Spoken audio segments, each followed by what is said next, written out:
Welcome back to Content with a Purpose. I'm your host, Gabby Rendon, and today we are diving into a topic that is close to my heart: the power of storytelling in content marketing, especially for minority entrepreneurs. If you ever felt like standing out online is nearly impossible, or that your voice gets lost in a critical or a very crowded digital world, this episode is for you. Because here's the truth: your story isn't just important, it's your superpower. And when you share it with intention, it can connect you with the right audience, build trust, and grow your business in ways that SEO tricks alone can't. So, grab your coffee, notebook, or whatever helps you focus, because we're going to talk about how to use storytelling to turn your visibility into real results. Let's start with the basics. What exactly is content marketing? Simply put, it's a strategy of creating and sharing valuable content, things like blogs, videos, or podcasts, with the goal of attracting and keeping the right audience. But here's the key difference: content marketing isn't about pushing sales, it's about building trust, sharing your story authentically, and connecting with people who need your offer. Okay? So, for minority entrepreneurs, the authenticity matters even more because our stories, our cultures, and our experiences bring something unique to the table, something big brands can't copy. When you share those truths, your audience feels it. They don't just see a business, they see a human, a mission, and a vision worth supporting. Think about this for a second. When was the last time you bought from a brand because you trusted? What was it about their story that pulled you in? You connected with some brands, right? So here's the thing: people want to do business with brands they trust. And trust is built when you show up authentically. For minority entrepreneurs, authenticity can look like celebrating your culture, talking about the barriers you face, or sharing the wins you achieved against the odds. And when you do this, you're not just marketing a product or service, you're creating belonging, and that's powerful.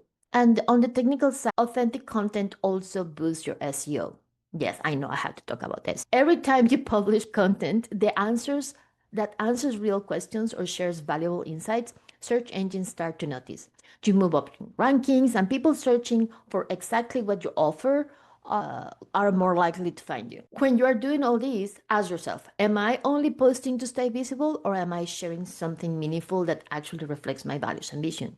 When you answer this question and you put it in your content, that's when you are going to start creating this foundation of content that SEO and the search engines and all these bots are going to pick up faster, because you are answering and including content that is connecting and resonates with your audience. Now, let's dig into storytelling. Storytelling in content marketing is about creating an emotional connection. Instead of listing features, you invite your audience into your journey. You share the challenges, the lessons, the wins, and the impact you have made. For example, let's say you started your business because you saw a gap in your community. Maybe no one was serving a specific need, maybe it was underserved. Sharing that story helps people understand your why, and it makes them root for you, to support you, to connect with you. And here's the beautiful part: storytelling humanizes your brand. People remember the stories much longer than they remember a sale or they remember a coupon. So, next time, what's a story from your own business that people need to hear? Think about it. Write it down. Maybe it's the challenge you overcame. Maybe it's the reason you created your product. Maybe it's a story from your heritage that is pushing you to serve others and to create that product. Write it down and find out how this story can connect with your audience. Now, write it down on how to connect with your audience. And this is the part of how you are sharing it. Storytelling is not just about what you share, like, oh, this is my story, but also how you share it. There's where brand voice comes in. Your brand voice should reflect your values, your audience, and your personality. Here's a 3 quick wins to find it. So pay attention. Think about your values. What matters the most to you? Write it down. Consider your audience, not only demographics, but what is that audience? Where do they come from? What is their heritage? If it's in your own community, if it's a related community, or it is a overall community. For example, I'm Mexican, but I'm also Hispanic, but I'm also in the United States. So my language and My wording has to tackle certain inclusive words that I have to use. And also, when you are writing this story, write as you speak. Keep it conversational and real. For example, if your mission is to uplift your community, your content should reflect that energy. If your brand is approachable and supportive, then your tone should be friendly and encouraging. So, next time you write a post or you're creating a reel, don't only copy a trend. Try reading it out loud and look at what it brings to your community, to your audience. Does it sound like you? Does it sound like it's something your target audience will resonate with? If not, not because it is a trend that yes, it will get some views, it will not have the conversion and it will not have the impact you want to have. So go ahead, rewrite it, re-record it, and tweak it or adjust it until it does. That is my best advice right now. And with it, I want to transition to flexibility. One of the best things about content marketing is that it's flexible. You can write it on paper for people who loves to read articles. You can share the same story on a video, on a podcast like this one, which is shorter and with just bullet points for people who likes to listen when they are commuting or when they are doing their work and they want to have insight um, tips and advice from marketing. And you can also put it on a pin on Pinterest for people who likes to plan for the future. What are they going to be doing on their strategy? So content marketing is so flexible and you can repurpose it in many ways. And of course, blogs are great for SEO, not only because it has as many words as you can have, and it offers the possibility of in-depth insights. You can also include on a blog videos, infographics, downloads, visuals, quotes. So it's an open canvas for you. For example, if you are going to repurpose that same blog on a video, you can show up your personality. That comes to life. On podcasts like this one, it creates more connection and it's because it's close and it's shorter, 20 minutes. I know there are some podcasts that go all the way to 45 or 1 hour and 30 because there are interviews or there are panels. When you are one-on-one, like I'm talking to a friend, it's just 20 minutes because it's what you go into your commute. But no matter the format, the key is the structure. And that's where storytelling frameworks help. My favorite storytelling frameworks are one is a personal story and the other one is a customer story. When you are doing a framework from a personal story, there are three things you need to look into. First, what challenge did you face? How did you overcome it? And what did you learn that can help others? That personal story will bring connection to others that they feel um, closer to your experience. And the second framework is the customer story framework.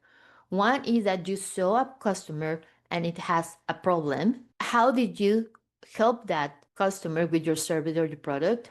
And what was the outcome of you helping that customer? What was the transformation that they had with you? So these two different points of view, they serve the same questions, which is what is the challenge or the problem? What is the outcome or how did you serve them? And what was the outcome? So it's a simple three-part structure and the point of view is what matters. And this will keep your content relatable and memorable. As I was saying, the part of cultural narratives in this storytelling. As minority entrepreneurs, one of our biggest advantages is our cultural narrative. When you share your traditions, your values, your experiences that shaped you, you are not just telling a story, you are building a connection. For example, if your business offers traditional foods or handmade craft, explain their story and cultural importance. Where did they come from? What is the background? What is the connection between you, that uniqueness, and the rest of your community? Or if your journey is tied to a social justice or community uplift, let that shine. Audiences today are craving authenticity and inclusion.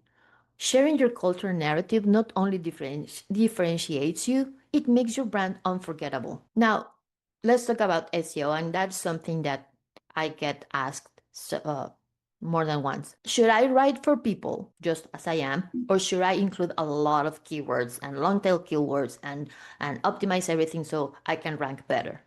Okay, there's no easy answer. My answer is always both. You have to always write for humans first, but keeping the structure for search engines. And that's where my services come in. However, you have to optimize it. You have to weave in keywords. So your audience that is already searching for you will, when they are doing their query in any search engine, they can find you faster. And now with the AI overview, it is even more important for you to start thinking on answering questions your audience might have. That is the most important thing right now in AI overview, because you are not only getting to rank on search engines, you need to also rank on this snippet from AI. And that's what you have to do, start doing. So here are my quick. First, use natural language and then the keywords. So first you write everything that you need to do, and then you include the keywords strategically where they naturally come in. Second, you answer real customer questions. Use tools in the internet like Answer the Public, Google search questions, uh, to find real questions from your customers, or maybe your customers already asking you, you have an FAQ section, start answering those. Then third, add internal links to your other content. When you start adding links to other related content, you are creating a network of answers inside your website that will tell the search engines that you have not only one but several pieces of content that will help that person inquiry. And fourth, please make a good structure. Use clear titles, meta descriptions, and headers. You know, the one, two, three, headline one, headline two, headline three. It has a structure, and search engines really like a structure. Those are my quick tips for you to start having a balanced, natural written, human first blog with an SEO structure. In short, the balance is what you need to focus on. Value first, SEO second.